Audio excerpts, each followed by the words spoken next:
నా పేరు వన్నూరు స్వామి, ఆర్ఎంపీ డాక్టర్గా వర్క్ చేస్తున్నాను. ఓకే.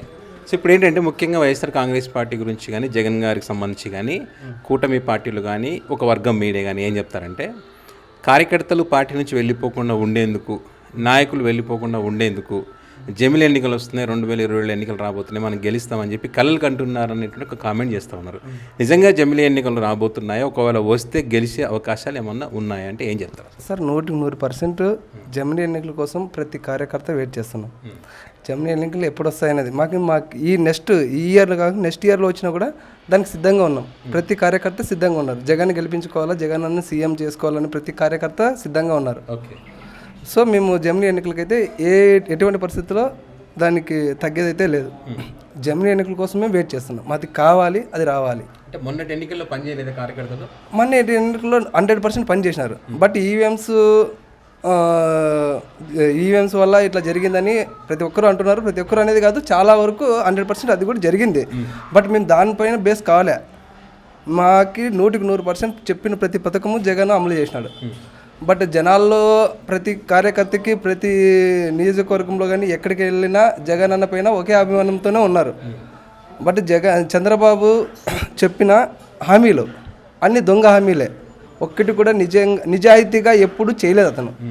అతను రాజకీయ చరిత్ర తీసుకున్నప్పటి నుంచి కూడా ఇప్పుడు దాకా అతను చెప్పిన దాంట్లో ఏదైనా ఒక్కటైనా నిజ జీవితంలో అతను ఒక్కటైనా నిజంగా నిలబెట్టుకున్నాడు అంటే అది ఏమీ లేదు. ఓన్లీ ఒకటి, ఏది జన్మభూమి కమిటీ అన్నాడు. సో జన్మభూమి కమిటీ అంటే అది ఎంత ఫ్రాడ్ అనేది ప్రతి ఒక్క కార్యకర్తకి తెలుసు, ప్రతి నియోజకవర్గంలో తెలుసు. ప్రతి సీనియర్ నాయకులకి ఏ నాయకుని అడిగినా జన్మభూమి కమిటీ అంటే అది పెద్ద ఫ్రాడ్ అనేది తెలుసు. అతనికి అది చంద్రబాబు అంటే గుర్తుకొచ్చేది ఇది జన్మభూమి కమిటీ, అది పెద్ద ఫ్రాడ్. రాజశేఖర రెడ్డి తీసుకో, రాజశేఖర రెడ్డి ఏదని చెప్తావు?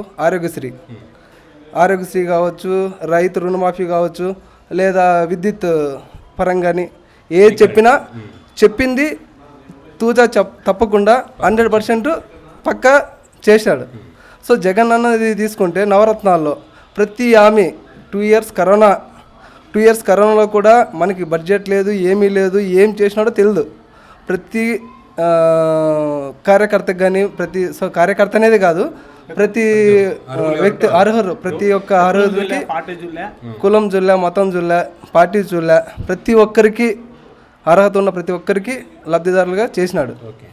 సో చంద్రబాబు చెప్పింది మీకే తెలిసి అతను చేసింది అయితే ఏమీ లేదు. ఇప్పుడు 10-11 నెలలు అవుతుంది. అతను చెప్పిన సూపర్ 6లో ఒక్క హామీ కూడా చేయలేదు. చేయడు కూడా అతను చేయడు. అతను డైరెక్ట్ చెప్పేస్తున్నాడు, నాతో కాదు, మనం సంపద సృష్టించాలి. ఏం సృష్టిస్తాడు అతను? ఆ సృష్టించేసారి అంతకు ముందు తెలుదా? అతను హామీలు ఇచ్చేసారి, అతని బడ్జెట్ ఎంత ఉంది, ఏం కథ, అన్నేళ్ళు సీఎంగా పనిచేశాడు కదా, అతనికి ఎందుకు తెలియదు? తెలియకోకుండానే రాజకీయాల్లోకి వచ్చింటాడా? మాట్లాడే ముందు మాట నిజాయితీగా మాట్లాడాలా.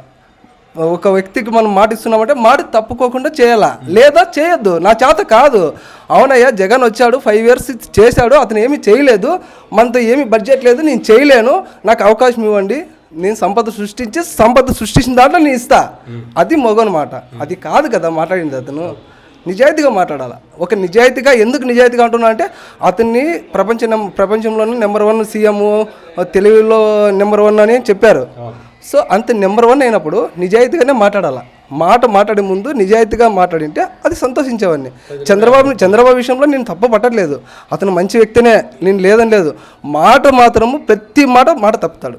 మాట తప్పేది చెప్పకూడదు. చెప్పినామా చేయాలా, లేదా చేయను. నేను చేయనయ్యా, నేను సంపద సృష్టి చేస్తానన్నా కూడా చంద్రబాబు నమ్ముతారు. నేను చేయను, నాతో బడ్జెట్ లేదు, జగన్ అంతా ఖాళీ చేసేసినాడు, నేను ఇప్పుడు చేయలేను, నేను సంపద సృష్టి చేస్తాడన్నా చంద్రబాబు నమ్ముతారు. అతని పైన ప్రపంచంలో నెంబర్ 1 అంటున్నారు కదా, అతను అట్లే నమ్ముతారు. నేను మాటలు చెప్పి దొంగ హామీలు ఇచ్చి అది తప్పు. చంద్రబాబు గల అతను అంత అనుభవంతో వయసు కూడా నాకు లేకపోవచ్చు. అతను మనం మాట్లాడడంలో కూడా కొన్ని పొరపాట్లుగా నేను మాట్లాడింటే వాళ్ళకి క్షమించవచ్చు. కాకపోతే అతను మాట్లాడడం అయితే తప్పు. నిజాయితీగానే మాట్లాడాల. ప్రతి కార్యకర్తకి నమ్మకం వస్తుందన్న. ఒక సీఎంగా ఒక మాట చెప్తున్నామంటే మాట తప్పడు. అతను మాట తప్పడు అనేది నిరూపించుకోవాలా. అతనికి అది లేదు. నాకు తెలిసి నాకు 39 సంవత్సరాలు నా జీవితంలో అలాంటి నాయకుడిని నేను ఎక్కడ చూడలేదు. అస్సలు ఏ ఒక్కసారి కూడా అతను చెప్పిన మాట నిలబెట్టుకున్నాడంటే నేను ఎక్కడ చూడలేదు. అతను నిలబెట్టుకోడు కూడా. ముందు ముందు నిలబెట్టుకున్నట్టు ఎప్పటికీ నిలబెట్టుకోడు. అతనికి ఎప్పటికీ కాదు కూడా. ఒక్కరు హండ్ లేకోకుండా ఒకరు కూటమి ప్రభుత్వం అనేది ఉంటుంది లైఫ్లో. అతను సొంతంగా గెలిచేది లేదు. ఒక సొంతంగా నియోజకవర్గంలో ఒక వ్యక్తిని నిలబెట్టుకొని గెలిపించుకునేంత ధైర్యం కూడా లేదు. అతనికి సపోర్ట్ కావాలా, ఏరే పార్టీ నుంచి సపోర్ట్ కావాలా.